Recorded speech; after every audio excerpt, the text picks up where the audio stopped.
E eu quero convidar você para abrir a sua Bíblia no livro de Gênesis, capítulo 41. Enquanto as crianças e os adolescentes vão saindo, eu convido você para que abra a sua Bíblia no livro de Gênesis. Esse vai ser o texto base da nossa reflexão de hoje. Gênesis, capítulo 41.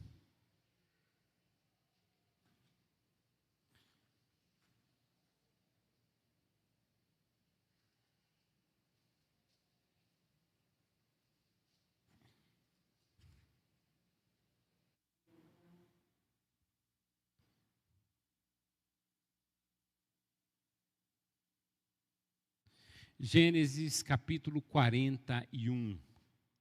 Nós vamos ler a partir do verso de número 28.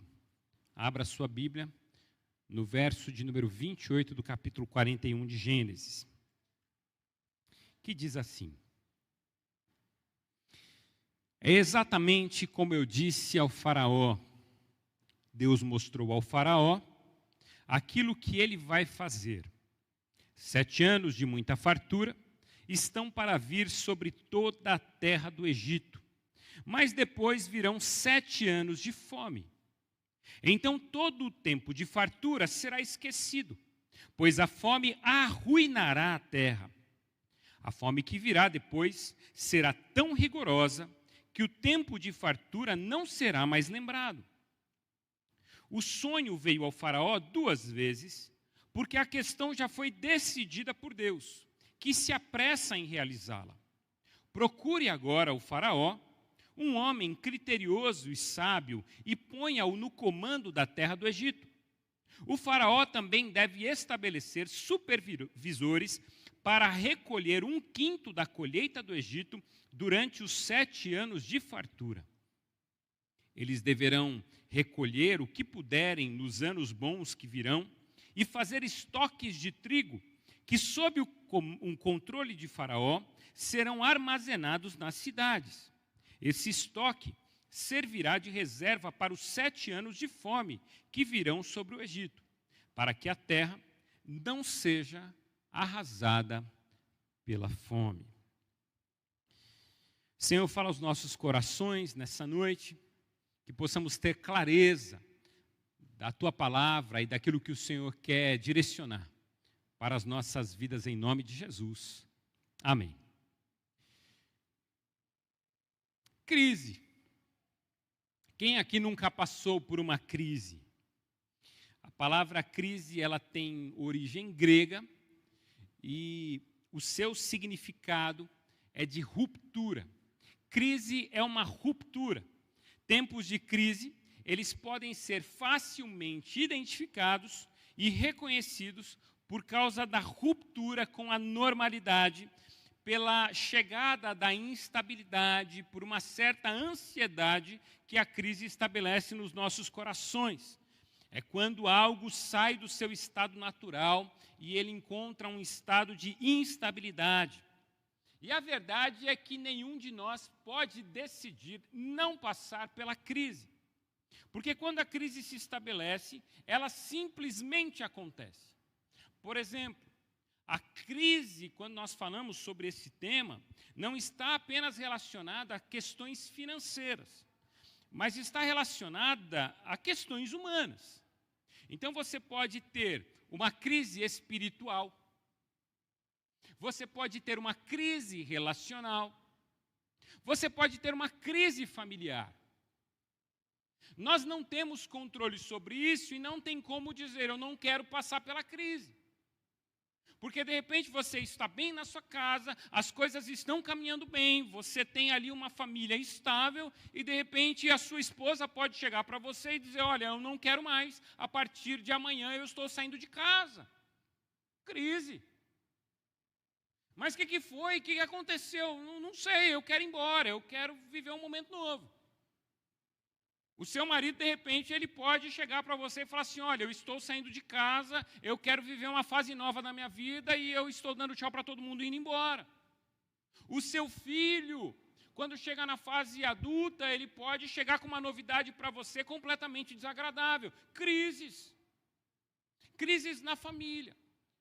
Nós não temos controle sobre isso. De repente você está vivendo um momento bom na sua vida, mas vem uma notícia terrível de alguém que está com câncer. Crise na saúde. De repente você está vivendo um momento bom no seu trabalho e o seu patrão ele chega para você e diz, olha, a partir da semana que vem nós não vamos contar mais com você.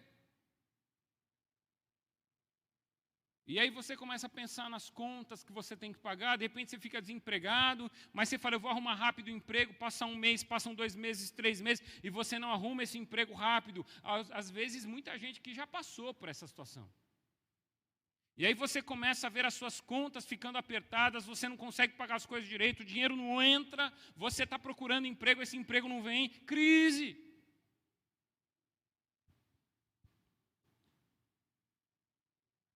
As crises são naturais e nós já passamos por muitas crises.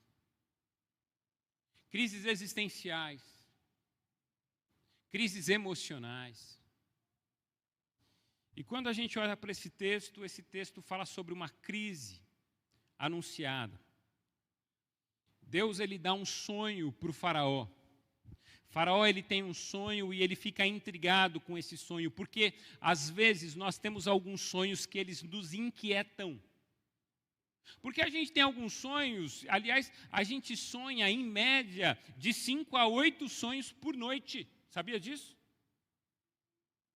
A gente sonha aí de 5 a 8 sonhos todas as noites, mas você não lembra de quase nenhum. Às vezes você lembra de um e olhe lá, você lembra pela metade. Mas às vezes esse sonho é tão marcante que ele fica latejando na sua cabeça durante semanas. E você fala, tem alguma coisa nesse sonho. Tem alguma coisa naquilo que aconteceu à noite na minha vida. E você começa a buscar uma direção de Deus para que Deus fale sobre esse sonho. E olha que coisa interessante, o faraó teve um sonho e esse sonho deixou o faraó inquieto. Ele fica angustiado com esse sonho, ele reúne os magos do reino e ele começa a contar o sonho para os magos e ele diz, o que quer dizer esses sonhos? E os magos dizem, nós não sabemos.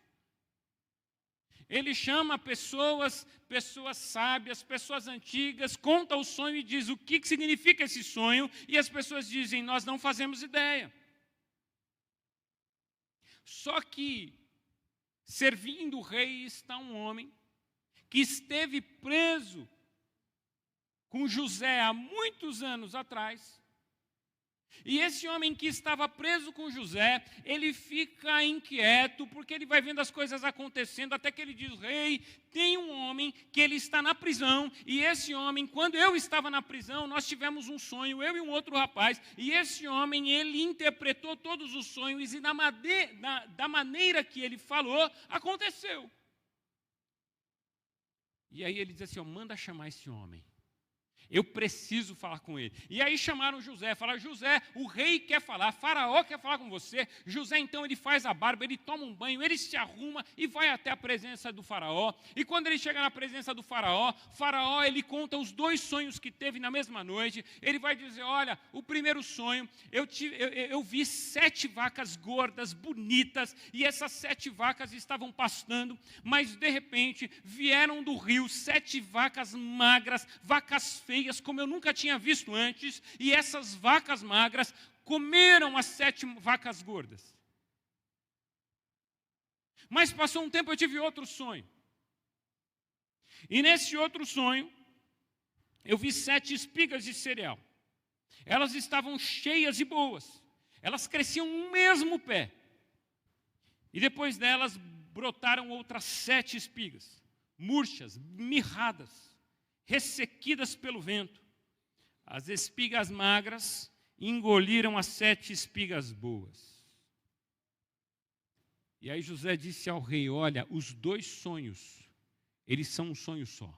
Os 2 sonhos, eles têm o mesmo significado. Os 2 sonhos, eles têm uma mesma interpretação, e a interpretação é a seguinte: nós vamos ter 7 anos de grande fartura, e é por isso que os cereais, eles são polpudos, são fartos, e é por isso que as espigas, elas são agradáveis aos olhos.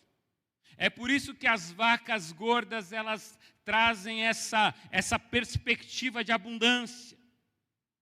Mas depois de 7 anos de fartura, nós teremos 7 anos de crise. Irmãos, quando nós passamos alguns meses com problema de água aqui em Marília, é um terror. É um negócio terrível ficar sem água. A gente fica incomodado, a gente começa a tentar estocar água e às vezes a gente não consegue, não dá tempo. Aí a gente não consegue tomar banho um dia, a gente fica angustiado. Alguns não, né? Alguns não, alguns até agradecem. Mas alguns ficam. Ficam angustiados porque não conseguem tomar ali o seu banho, não conseguem ali ter a dinâmica, muda toda a dinâmica da casa, e às vezes a gente fica 2, 3 dias sem água e a gente fica louco da vida. Aquele povo ia ficar 7 anos. 7 anos de seca. 7 anos de fome. 7 anos de morte. Uma crise estava por vir. E essa crise havia sido anunciada. Crise. Mas José, a história de José, nos ajuda a encontrar respostas em tempos de crise. Porque a pergunta que eu tenho a fazer e você tem a fazer é o que fazer nos momentos de crise, como lidar com as crises da vida. Quais são as lições que José nos traz para que a gente possa dar respostas às crises quando elas vierem. E José nos ensina sobre isso. Porque José foi uma lição poderosa sobre como proceder em momentos de crise. Ele nos ensina lições importantes e eu quero compartilhar algumas com vocês. E a primeira lição que eu quero compartilhar a partir desse texto é que crises podem se tornar oportunidades. Crises podem se tornar... Vamos falar juntos? Crises podem se tornar... Agora você vai falar junto comigo, vamos lá. Crises podem se tornar oportunidades. Lembre-se disso para a sua vida. Crises são oportunidades. Eu quero citar uma reflexão de Albert Einstein. Em determinado momento da sua vida, ele escreveu: não pretendemos que as coisas mudem se sempre fazemos o mesmo. Preste atenção. A crise é a melhor bênção que pode ocorrer com as pessoas e países, porque a crise traz progresso. A criatividade nasce da angústia, como o dia nasce da noite. É na crise que nascem as invenções, os descobrimentos e as grandes estratégias. Quem supera a crise, supera a si mesmo sem ficar superado. Quem atribui à crise seus fracassos e penúrias, violenta seu próprio talento e respeita mais os problemas do que as soluções. A verdadeira crise é a crise da incompetência. Sem crise não há desafios. Sem desafios a vida é uma rotina, uma lenta agonia. Sem crise não há mérito. É na crise que se aflora o melhor de cada um. Belas palavras. Porque a crise é uma oportunidade.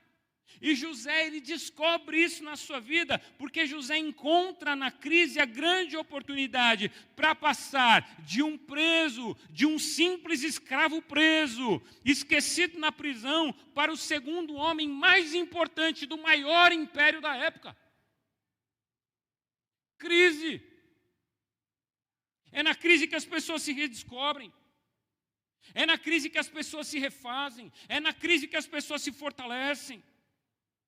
Porque quem se apega a Deus nos momentos mais difíceis consegue enxergar novos caminhos, novas portas, novas oportunidades, porque o nosso Deus, Ele é muito maior do que as nossas crises, e louvado seja Deus por isso. Amém, igreja? Eu queria que você dissesse comigo, que você dissesse: o meu Deus é maior do que as minhas crises, porque Ele é. O meu Deus é maior do que as minhas crises. O nosso Deus é maior do que as nossas crises. Louvado seja o seu nome. A fome que Deus enviou sobre a terra foi a oportunidade de uma restauração para José. E olha a restauração que Deus faz na vida de José. Você que conhece a história de José. Deus restaura a vida familiar de José. Deus restaura as emoções de José. Deus restaura a posição social de José. Deus restaura o modo de viver de José. José, ele tem um novo momento por causa da crise. Não há como fugir da crise, mas nós podemos encarar as crises da vida como oportunidades. A sua crise é uma oportunidade de você melhorar, de fazer diferente, de sair de uma zona de conforto.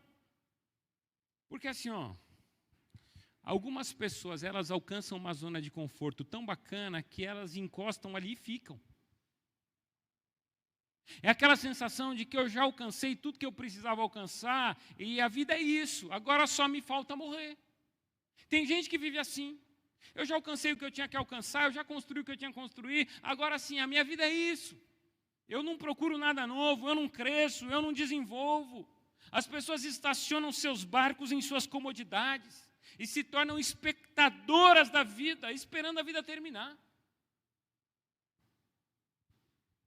A crise desbanca a comodidade, porque na hora da crise não dá para ser cômodo.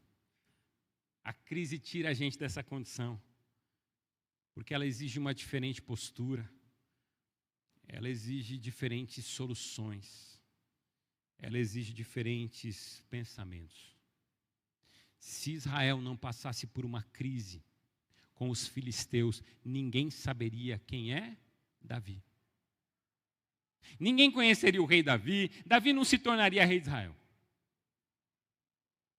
Se a crise não acontecesse entre Israel e os filisteus, se eles não sofressem o que eles sofreram, eles jamais conheceriam Gideão e teriam as vitórias que Deus deu a eles através de Gideão, vitórias milagrosas. Se Israel não vivesse um período de crise no Egito, por exemplo, depois que eles se tornaram escravos, e não clamassem a Deus na sua crise, talvez a gente nunca teria ouvido a história das 10 pragas, do milagre do Deus poderoso que busca o seu povo. Quantas histórias elas estão presentes na nossa vida, histórias de milagre, histórias de superação, apenas porque as crises bateram à nossa porta. Porque se elas não tivessem batido, a gente não se superaria. Nós não podemos evitar as crises, nós devemos enfrentar cada uma delas. Mas a gente precisa ter fé e encará-las como uma oportunidade. Deus está te dando uma oportunidade. Quem diz isso é Tiago. O livro de Tiago diz isso. Tiago capítulo 1, do verso 2 ao verso 4, diz assim: meus irmãos, considerem por motivo de grande alegria o fato de passarem por provações, porque vocês sabem que a prova da sua fé produz perseverança, e a perseverança deve ter ação completa, a fim de que vocês sejam maduros e íntegros, sem ter falta de coisa alguma. Considerem o motivo de grande alegria o fato de passarem por provações, de passarem pelas lutas que vocês passam, porque são essas lutas que geram em vocês maturidade, crescimento, fé. Quem não passa por luta não cresce. Quem não passa por lutas não desenvolve. Quem não passa por lutas não vê oportunidades. Quem não passa por crises não experimenta milagres. E o que Deus está querendo dizer nessa noite é que nós precisamos ficar atentos e, ao invés de reclamar pelas crises que estamos passando, nós precisamos começar a agradecer e pedir a Deus que nos permita ver as oportunidades que Ele quer nos dar. Jesus enfrentou todas as suas crises como oportunidades. E talvez uma das crises mais difíceis, que foi a crise da cruz, enquanto ele estava crucificado, ele teve a oportunidade de salvar quem estava ao seu lado. Na crise em que as pessoas tentavam matar Jesus, colocando ele em circunstâncias difíceis, por exemplo, jogando uma mulher adúltera aos seus pés e pedindo que ele decidisse o que fazer. Jesus ele sempre via isso como uma oportunidade do perdão, da graça, da soberania divina, do poder de Deus se manifestando. Jesus curava, Jesus restaurava, Jesus dava uma palavra de ânimo, Jesus levantava o caído. Era assim que acontecia. Portanto, em nome de Jesus, em primeiro lugar, encare a crise como uma oportunidade, mas em segundo lugar, creia nisso. Você não pode evitar as crises, mas você pode evitar o desespero. Porque a crise eu não tenho como evitar. Mas eu posso evitar o desespero, eu posso evitar ser tomado pelo desespero. Porque tem gente que na crise procura culpados e tem gente que procura a solução. Você já viu gente na crise? A pessoa, assim, a crise se estabelece, ela começa a procurar quem que é culpado, quem que causou essa crise. Mas ela não consegue gastar tempo para procurar soluções. José fez isso. Porque assim, José estava diante de Faraó. Olha que coisa interessante. Ele está diante de Faraó. Faraó conta o sonho. Esse sonho é um prenúncio de uma crise. Mas quando José conta o sonho para Faraó, quando ele termina de interpretar o sonho, olha, teremos 7 anos de fartura e 7 anos de fome. Mas, rei, deixa eu falar uma coisa para o senhor. Porque ele poderia começar dizendo assim, é o seguinte, esses 7 anos de fome, eles virão porque vocês não têm fé. Esses 7 anos de fome virão porque vocês não temem a Deus. Esses 7 anos de fome virão como uma punição para o povo do Egito. Ele poderia dizer tudo isso. Mas José, de uma forma sábia, ele diz a Faraó, Faraó, é o seguinte, eu vou dar uma sugestão. Escolha um homem capacitado, sábio, no meio de todos vocês.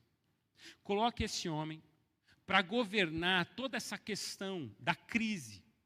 Então, nos 7 primeiros anos, de toda a produção do Egito, vocês vão guardar 1/5 dessa produção. Então, todo mês, vocês guardam 1/5 nos celeiros. Quando chegar no final dos 7 anos, todos os celeiros estarão cheios. E aí vão chegar os 7 anos de seca. E aí, nos 7 anos de seca, vocês começam a utilizar todo esse alimento que está guardado no celeiro de cada cidade. E aí, em cada cidade, você coloca ali um administrador e você vai estar controlando todas essas coisas. O Faraó fica olhando, opa, tá aí, boa ideia. Tá aí alguém diferente de tudo que eu já conheci, porque normalmente as pessoas, quando vêm com problemas, elas ficam ali desesperadas, elas ficam procurando os culpados, de quem foi a culpa, quem fez, quem não fez, mas está aí, ele veio, ele falou, ele interpretou o sonho, mas já me apresentou uma solução. E aí ele vai dizer, quem no Egito tem a sabedoria divina que esse homem tem? Faz o seguinte, administra você. Ele está falando com um preso. Faz o seguinte, administra você. Porque assim, você chega para o seu chefe chama você para uma reunião, ele fala assim, está difícil, as coisas não estão acontecendo, está muito difícil, a gente precisa melhorar a produtividade. Aí você começa assim, mas também, fulano ali, está vendo fulano? Fulano é difícil, fulano não trabalha, fulano fica jogando ali o dia inteiro, o fulano não produz, o fulano não dá resultado. Então, a gente precisa tirar o fulano, porque é só trabalho. Beltrano, está vendo Beltrano? Beltrano tem vontade, Beltrano vem aqui, parece que passear. Aí você começa a reclamar de todo mundo. Seu chefe vai ficar motivado ou ele vai ficar angustiado? Angustiado. Mas pensa que seu chefe chega para você e fala assim, as coisas estão difíceis, o momento está ruim, a gente precisa. Você fala, não, fica tranquilo, a gente vai produzir mais, eu tenho caminhos, eu vou orar sobre isso, eu vou conversar, eu vou buscar caminhos, mas assim, nós vamos sair disso, porque há possibilidades, a nossa empresa é boa, nós temos bons funcionários, nós precisamos a motivar mais, mas eu vou tentar fazer isso, eu vou tentar segurar essa bronca, vamos para cima, vamos resolver, vamos fazer a coisa dar certo. Como é que seu chefe vai ficar? Ele vai ficar motivado, vai falar, opa, tem alguém, maravilha, eu estou com a pessoa certa junto comigo, porque ele vai me ajudar a resolver. Vamos junto, a gente vai caminhando, a gente vai resolvendo, vamos chegar onde a gente precisa chegar. É diferente. Você chega lá, para sua mãe, foi despedido, foi mandado embora do emprego, aí você chega para sua mãe e fala assim, mãe, é o seguinte, eu fui mandado embora do emprego, as coisas estão difíceis, aí sua mãe começa a chorar. Aí daqui a pouco sua mãe entra numa depressão, aí você tem a falta de emprego e sua mãe em depressão. Aí daqui a pouco você conta para não sei quem, aí vem um outro problema, aí você conta para o cara para quem você emprestou, que você pegou dinheiro emprestado, aí vai criando um tormento na tua vida. A gente precisa, no momento de crise, compartilhar as nossas histórias com as pessoas certas, e nós precisamos agir sem desespero. Agir sem desespero. Você é uma pessoa desesperada? Porque tem gente que é desesperada por natureza. Tem gente que ouve uma notícia ruim, já chora, já pensa no pior, já começa a pensar, morreu todo mundo.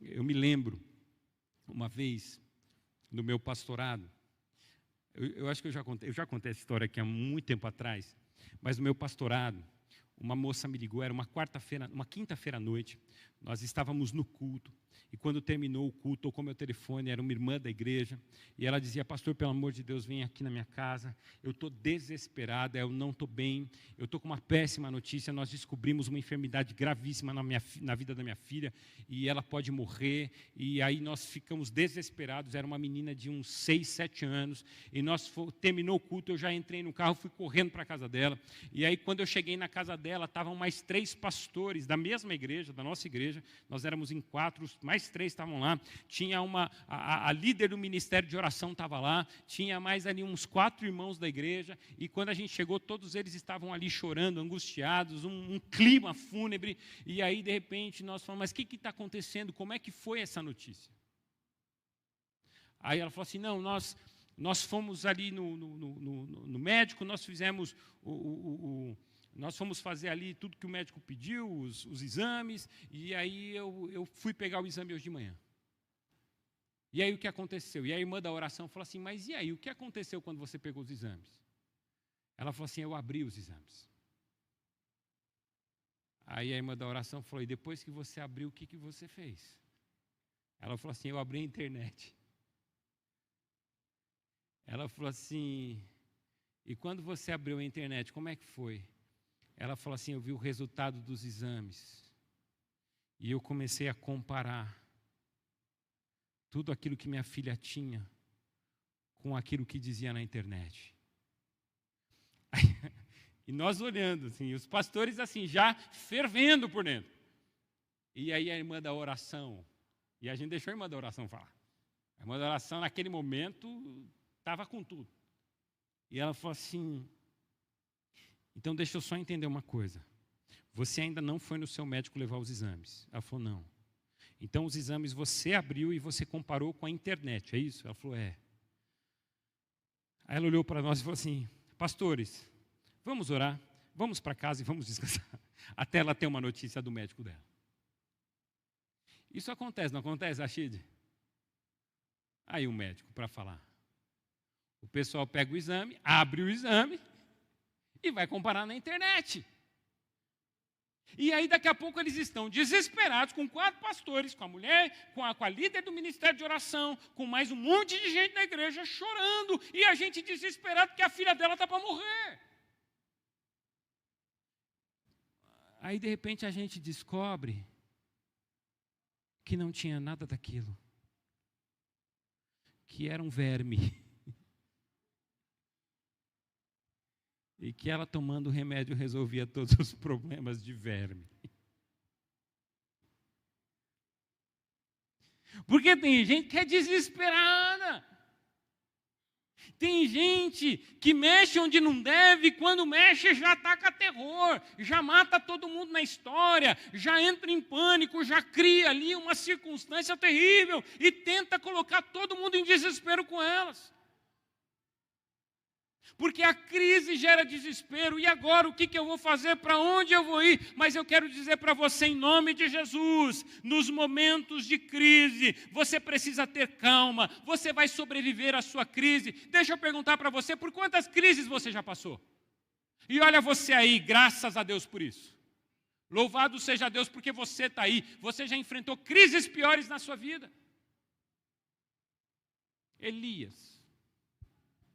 Elias, um dia enfrentou os profetas de Baal, e eles eram muitos.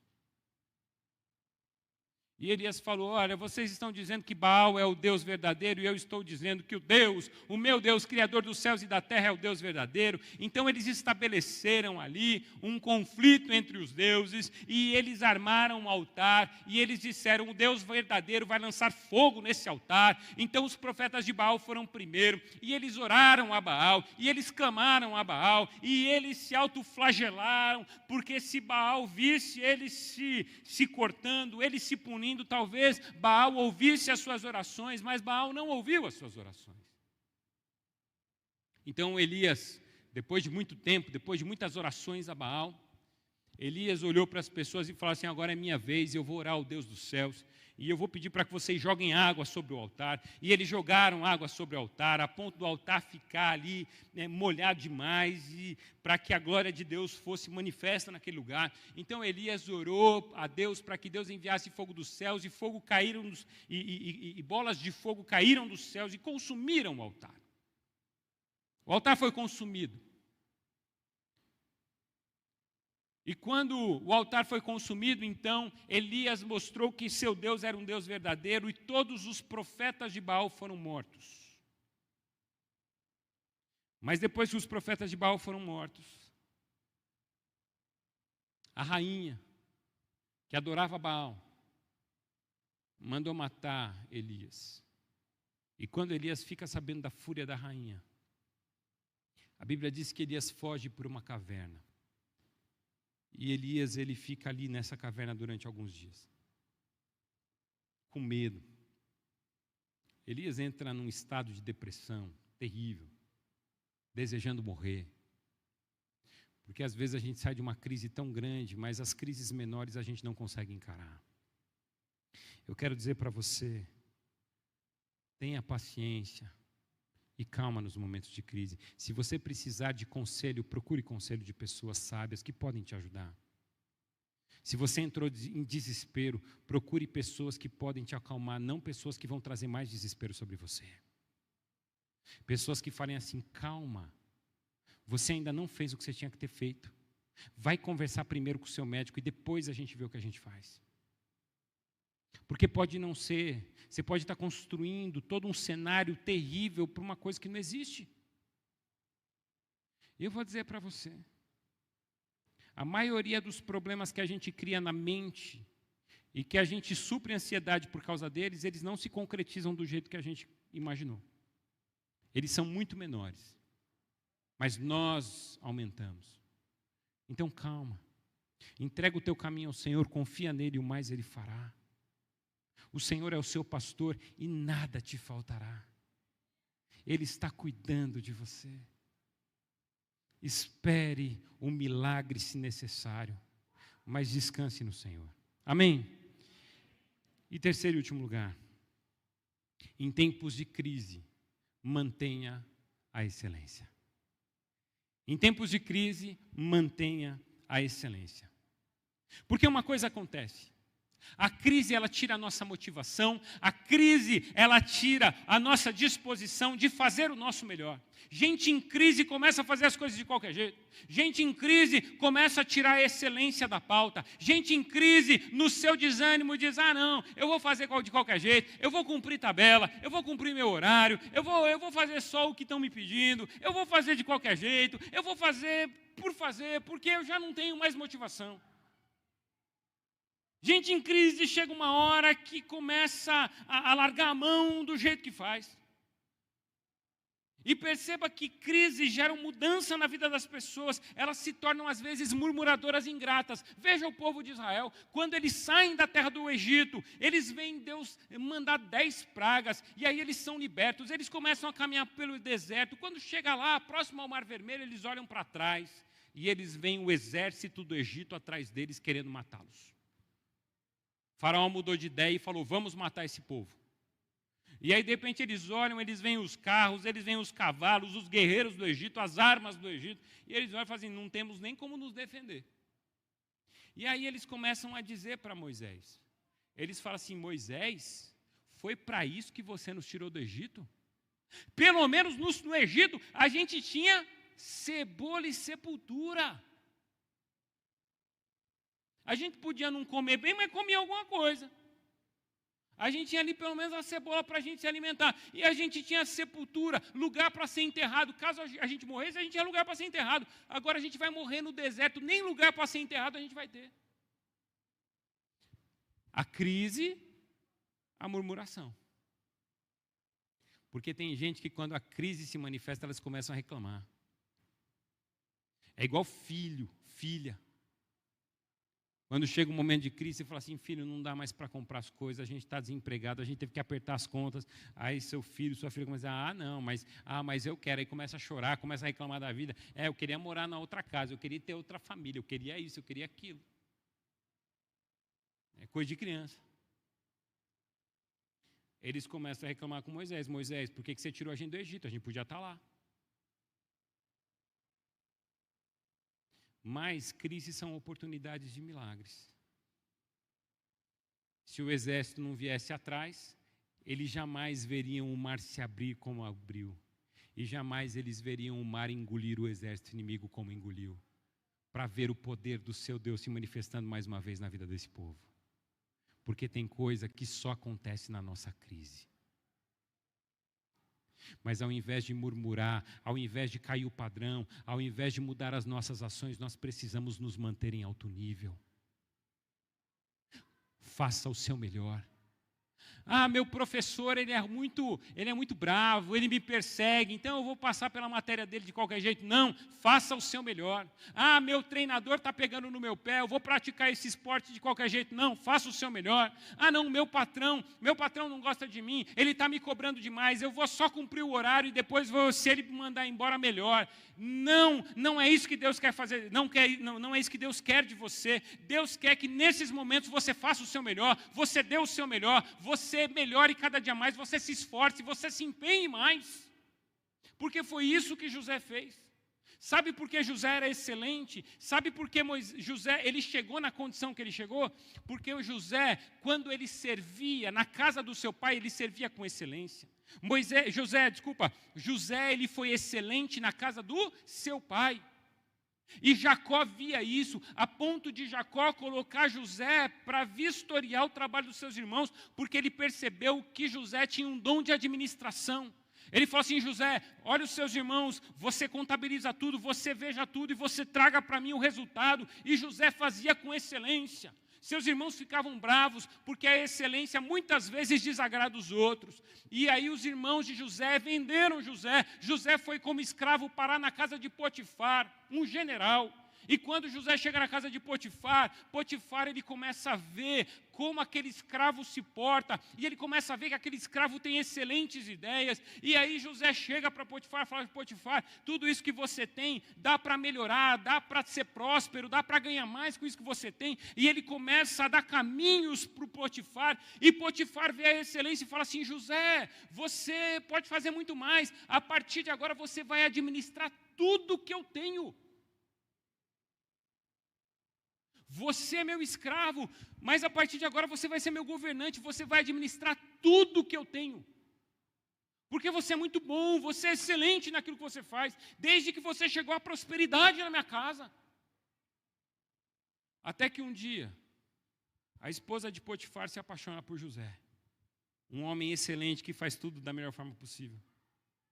Ela tenta se deitar com José, José nega. José fala assim, o meu chefe, ele colocou tudo sob a minha responsabilidade, só você que não. Eu posso usar tudo aqui nessa casa, você eu não posso. Eu não posso tocar em você, porque você é a mulher do meu chefe. Essa mulher o acusa injustamente. José, ele vai preso. Mas uma coisa chama a minha atenção. Porque José era um homem tão excelente, mas ele era um escravo. E a minha pergunta é, quando um escravo tenta molestar a mulher do seu senhor, que é um chefe de exército, o que esse senhor faz? Ele mata. Mas ele não matou José. Por que Potifar não matou José? Potifar conhecia José. E talvez Potifar conhecia também sua esposa. E talvez ele não confiasse muito nela. Mas ele confiava em José a ponto de ter que dar uma resposta. E mandar José para a prisão. E José vai preso. E José passa algum tempo na prisão. E o carcereiro, ele começa a olhar a conduta de José na prisão, e José deve começar a dar algumas ideias para o carcereiro. E o carcereiro vê a excelência de José, a ponto do carcereiro pegar a chave e dar nas mãos de José e falar assim: agora você é responsável por toda a prisão. Faz sentido isso? Só nas mãos de alguém excelente.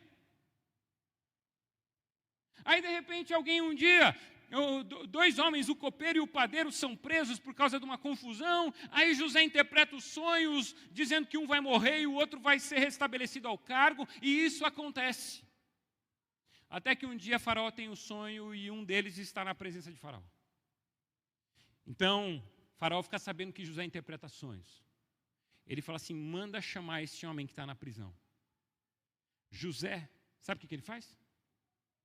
José ele poderia chegar lá diante do rei e falar assim: ó, eu quero dizer que eu fui preso injustamente e eu só vou contar qual que é esse sonho se o senhor julgar minha causa e se o senhor me defender.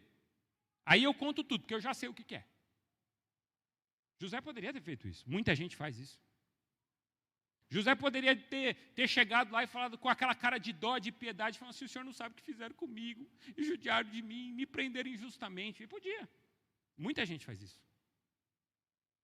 Muita gente se vitimiza. Sabe o que José fez? A hora que Faraó o chamou, a Bíblia diz que José tomou um banho, trocou de roupa, fez a barba e foi para a presença do Faraó. E quando ele chegou na presença do Faraó, ele não se vitimizou, ele falou: do que o senhor precisa? O Faraó falou assim: olha, eu preciso que interpretem o meu sonho. E quando ele interpreta, ele dá a solução para Faraó.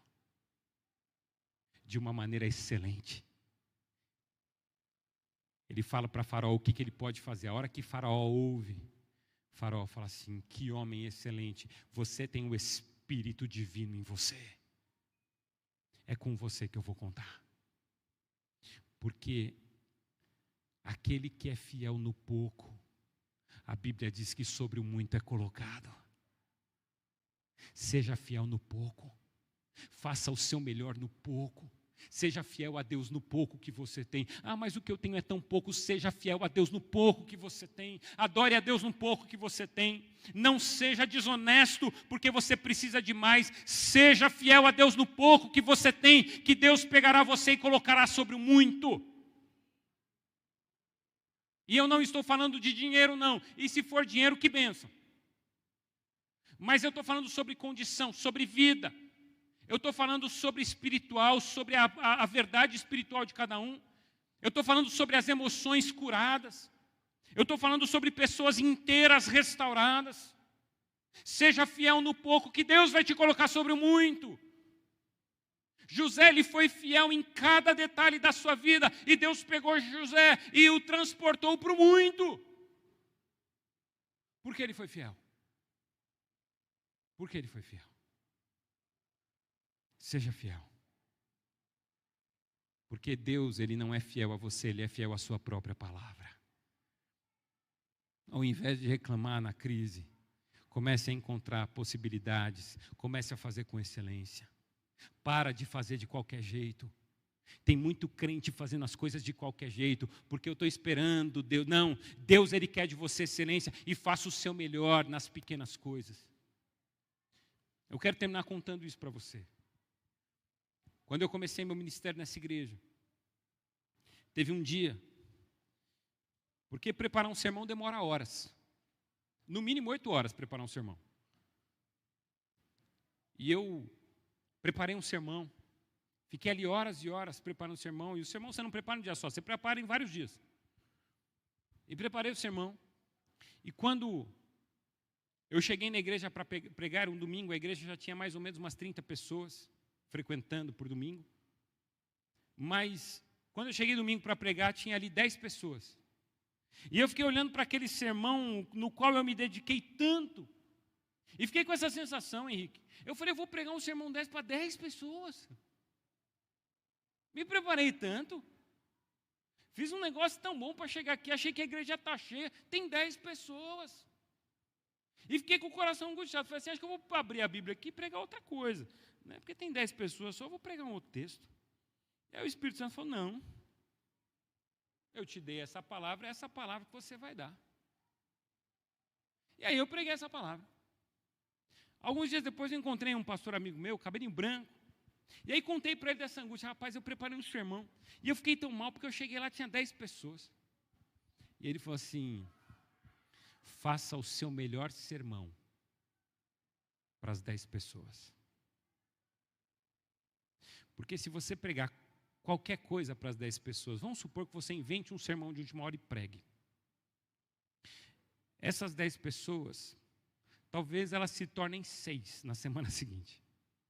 Mas quando você prega o melhor sermão para as 10 pessoas, elas vão se tornar 20. Depois elas vão se tornar 30. Porque você está fazendo o seu melhor. E aquela palavra ficou no meu coração e eu tenho ela até hoje. Porque às vezes os melhores sermões você prega sentado numa cadeira com uma pessoa na sua frente. Deus está presente. E quando você é fiel no pouco, sobre o muito Deus te coloca. E que Deus realize isso nas nossas vidas em nome de Jesus. As coisas não estão dando certo, pastor, está difícil, continue fiel. Jesus foi fiel até o fim. Ele não se desviou dos seus propósitos. Ele encontrou nas crises uma oportunidade. E Jesus serviu com excelência até o fim. E é por isso que nós alcançamos a salvação. Irmãos, em nome de Jesus, que Deus nos abençoe e que Deus fale aos nossos corações. Feche os seus olhos, vamos orar.